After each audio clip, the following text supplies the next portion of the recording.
Hello， 各位观众朋友们，大家好，欢迎来到蓝星观察站，我是观察员小雨。黄金期货价格在3月27日冲到$3100每盎司的新高，你没听错，这可是近5年来再次刷新纪录的高光时刻。想象一下，金光闪闪的黄金，现在比以往任何时候都要贵，它还能再涨吗？凭什么这样牛？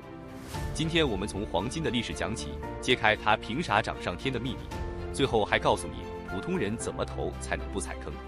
准备好了吗？一起开启这场挖金之旅吧。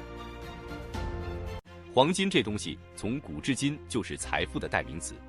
马克思在《政治经济学批判》里说过，金银天然不是货币，但货币天然是金银。为什么？因为黄金天生稀缺又稳定。几千年前，人类就发现它不仅好看、容易加工，还不会生锈变质，简直是天然的价值标杆。从古埃及法老的黄金权杖到中国古代的金元宝，黄金一直是财富和权力的象征，成了人类社会的货币王者。但随着时间推移，问题来了，人类的财富越创造越多，黄金却挖不出那么多。从中国宋朝发明交子开始，到1694年英格兰银行发行第一批纸币，货币逐渐从金属变成了纸张，这是贸易规模扩大和经济效率提升的必然结果。然而，纸币的广泛使用也带来了新挑战，如何确保它的价值稳定？于是，各国开始尝试与黄金挂钩的制度。19世纪，英国率先推行金本位制，纸币可以随时兑换成固定数量的黄金，其他国家纷纷效仿，这让国际贸易和资本流动变得更顺畅。到了20世纪，情况又变了。2次世界大战让各国财政吃紧，黄金储备捉襟见肘。1944年，布雷顿森林体系建立，美元被选为锚定黄金的国际货币，1盎司黄金定为$35，其他国家的货币再与美元挂钩。这套体系一度支撑了战后经济复苏，但好景不长，美国的贸易赤字和越战开支让美元信誉动摇，各国开始挤兑黄金。1971年，布雷顿森林体系崩盘，美元彻底跟黄金说拜拜，从此信用货币成了主流。黄金看似丢了货币之王的宝座，但它真的一文不值了吗？其实不然，即使不直接流通，黄金仍是全球金融体系的压舱石。比如，截至2024年底，全球央行储备中黄金占比高达21.7%，较2023年的19.8%进一步提升，它的价值根基从来没动摇过。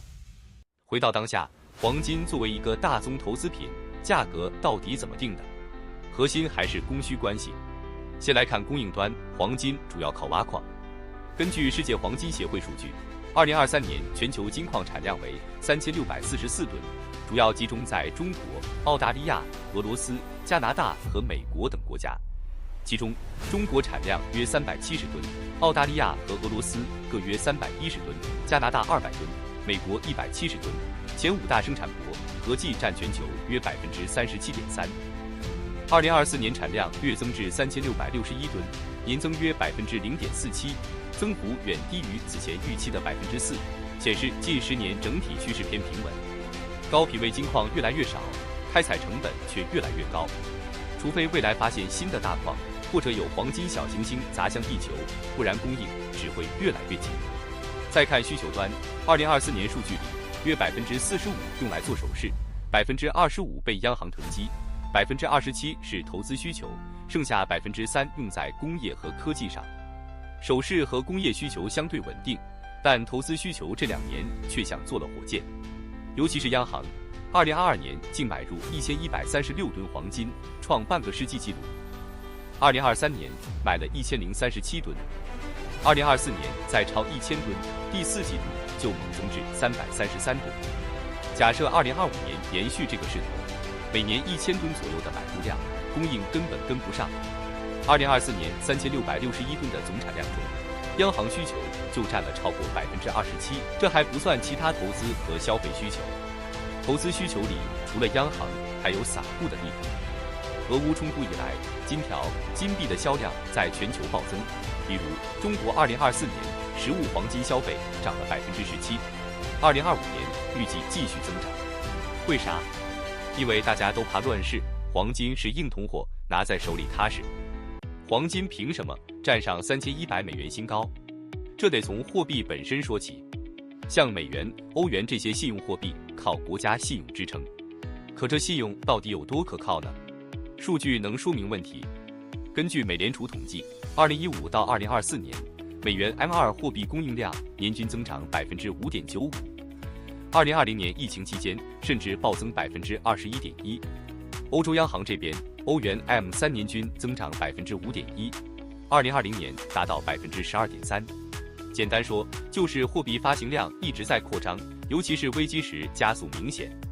但是经济增长的情况呢？美国这10年名义 GDP 年均增长 4.5%， 扣除通胀后的实际 GDP 只有 2.1%。欧元区更弱，名义 GDP 年均 3.5%， 实际 1.4%。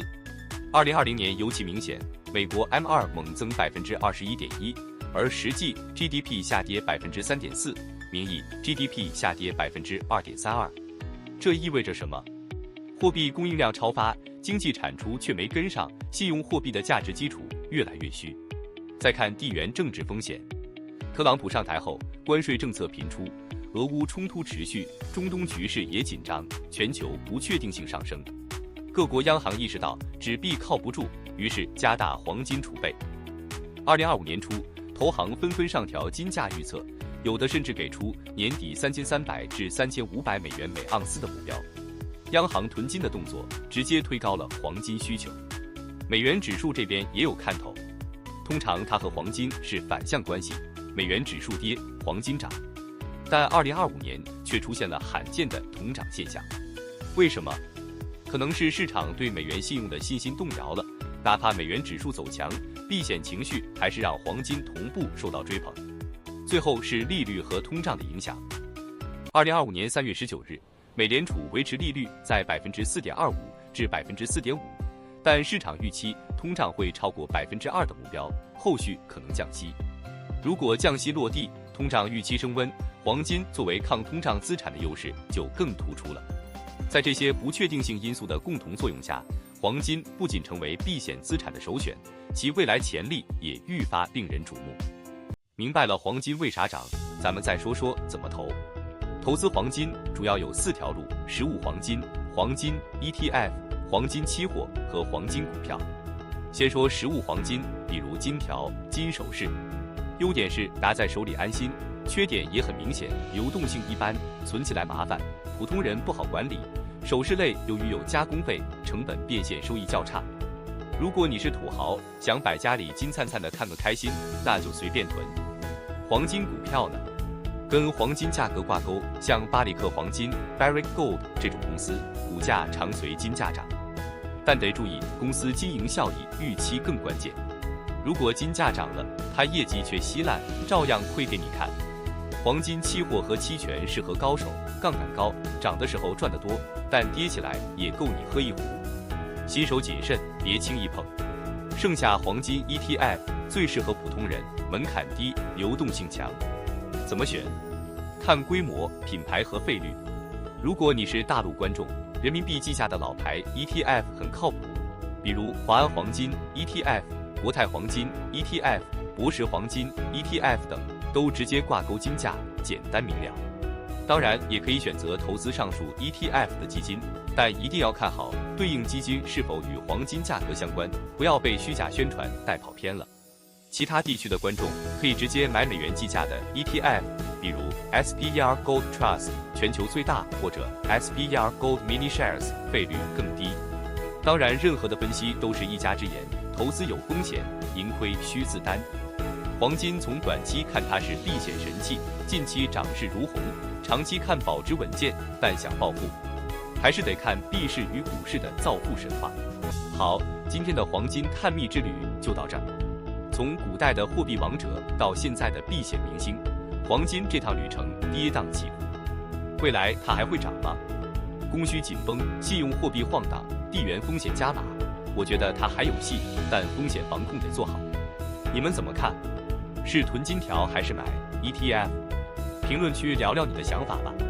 喜欢这期内容的朋友，别忘了点赞、收藏、关注哦。咱们下期再约，拜拜。